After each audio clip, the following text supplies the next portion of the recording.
Hello guys, চলো আজকে তোমাদেরকে আবির মুখ থেকে তোমরা শুনে নাও আবির কাকে কাকে ভালোবাসে। হ্যাঁ চলো দেখো। আবির, তুমি কাকে ভালোবাসে পাপা? বলো।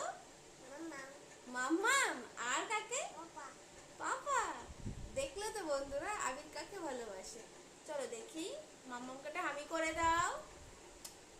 ওলে বাবালে, আমার সোনা ছেলে। আমি কোথায় করব?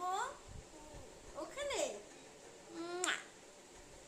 আবির আমাদের গুড বয়, আবির খুব ভালো ছেলে, তাই না? দেখো কি দুষ্টুমি করছে, দুষ্টুমি করছে, তাই না? আবির দেখো দেখো চোখ দেখো।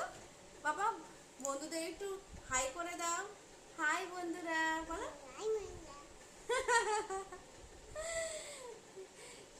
দেখেছো আবির কি করছে?